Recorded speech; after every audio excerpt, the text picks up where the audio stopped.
नमस्ते। आज हम unit 3 two stories about flying part 2 the black aeroplane के थिंकिंग अबाउट लैंग्वेज के क्वेश्चन आंसर करेंगे। First, study the sentences given below. नीचे दिए गए वाक्यों को पढ़ें।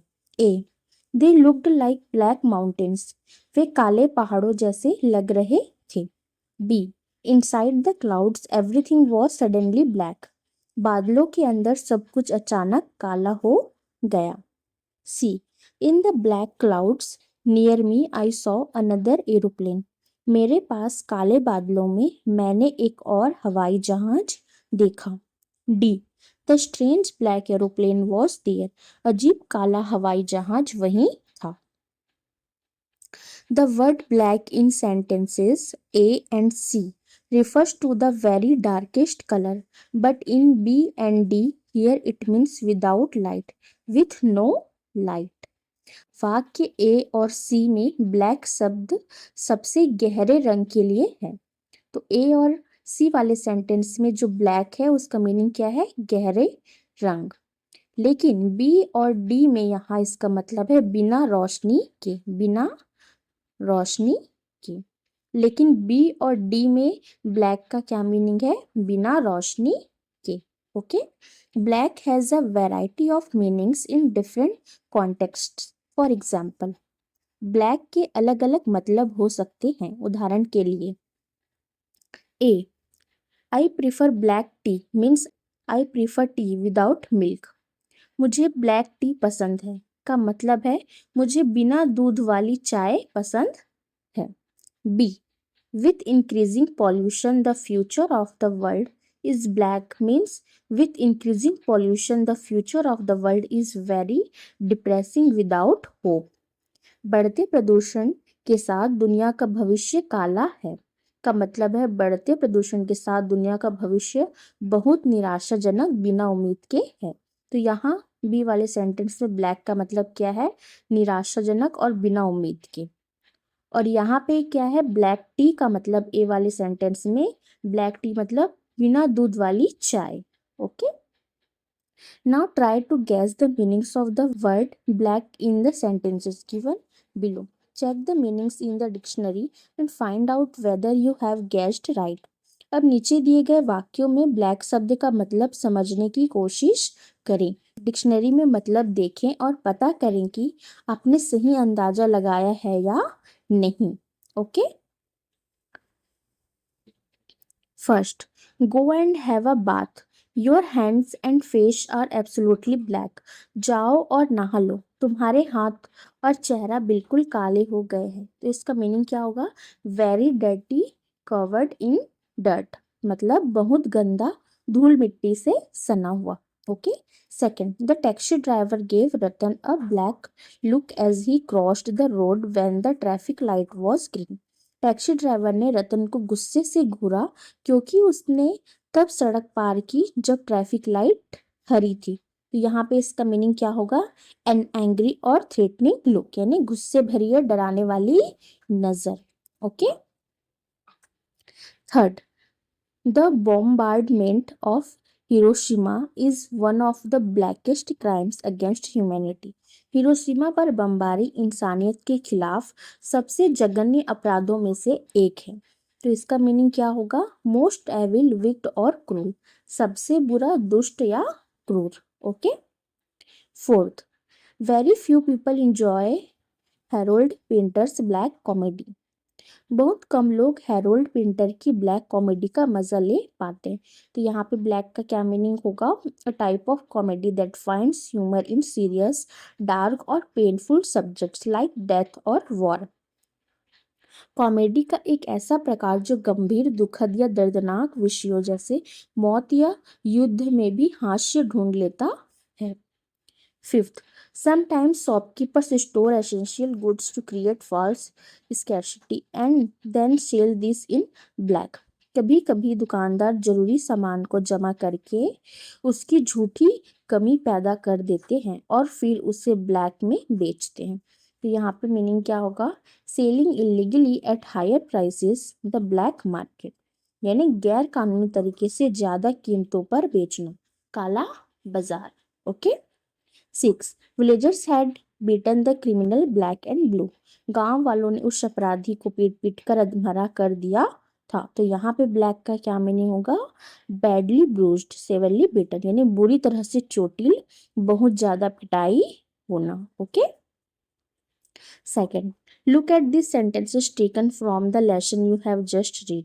आपने अभी जो लेसन पढ़ा है उससे लिए गए इन वाक्यों को देखें। A, I was flying my old Dakota aeroplane, मैं अपना पुराना डकोटा एरोप्लेन उड़ा रहा था। B, the young seagull had been afraid to fly with them, छोटा सीगल उनके साथ उड़ने से डर गया था। In the first sentences, the author was controlling an aircraft in the air. Another example is children are flying kites. In the second sentences, the seagull was afraid to move through the air using its wings. यानी पहले वाक्य में लेखक हवा में एक aircraft control कर रहा था। एक और उदाहरण है बच्चे पतंग उड़ा रहे हैं। दूसरे वाक्य में सीगल अपने पंखों का इस्तेमाल करके हवा में उड़ने से डर रहा था। ओके।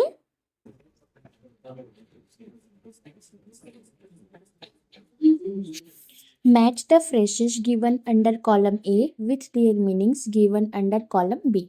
कॉलम ए में दिए गए फ्रेज को कॉलम बी में दिए गए उनके मतलब से मिलाएं।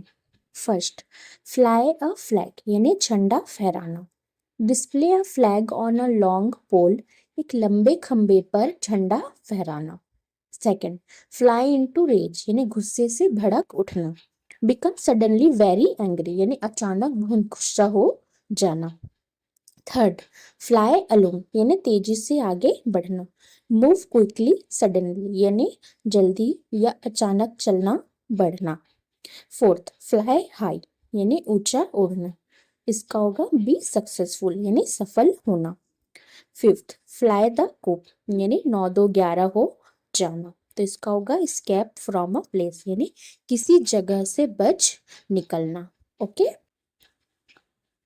Third, we know that the word fly of birds insects means to move through air using wings. Take the words which have the same or nearly the same meaning.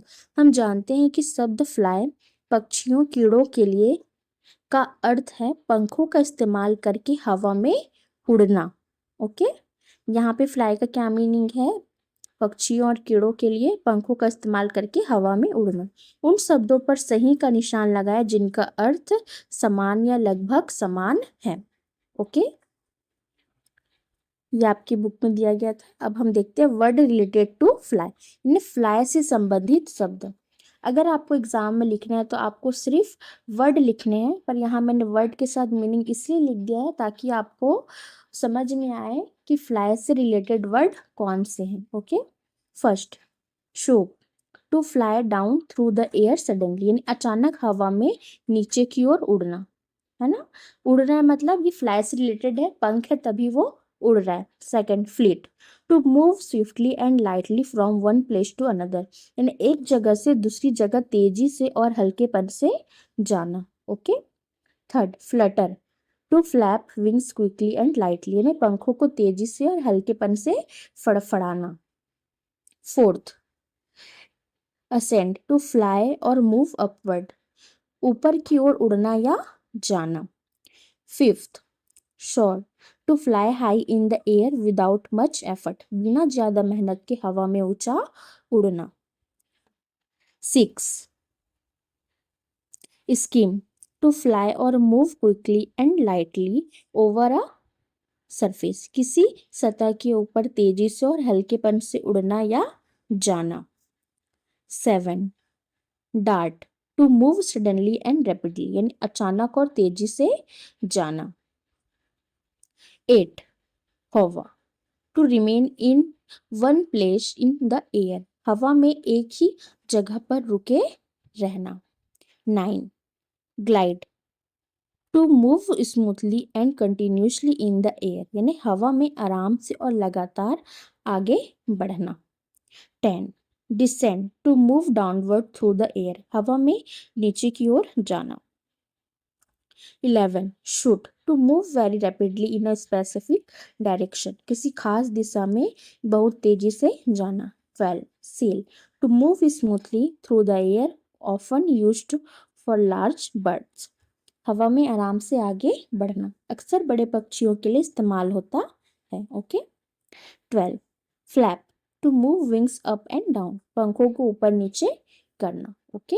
अब देख लेते हैं नॉन रिलेटेड टू फ्लाइंग, यानी उड़ान से जो संबंधित नहीं है वो शब्द. सिंक एंड फॉल, इसका मीनिंग होता है this relate to dropping due to gravity not controlled flying, यानी डूबना या गिरना. इनका संबंध गुरुत्वाकर्षण के कारण नीचे गिरने से है, ना कि नियंत्रित उड़ान से. Okay. Second, stay, this means not moving at all, यानी इसका अर्थ है बिल्कुल भी ना हिलना डुलना. Paddle, this relate to moving through water, swimming, rowing. इसका संबंध पानी में आगे बढ़ने, तैरने, चप्पू चलाने से है. Fourth, float, while things can float in air, it's usually passive, like a balloon rather than active flying, यानी हालांकि चीजें हवा में भी तैर सकती है लेकिन यह आमतौर पर निष्क्रिय होता है, जैसे गुब्बारा, ना कि सक्रिय उड़ान. Okay. Fifth, ride and spring, this relate to land movement और जंपिंग, यानी सवारी और उछलना. इनका संबंध जमीन पर चलने या कूदने से है. ओके.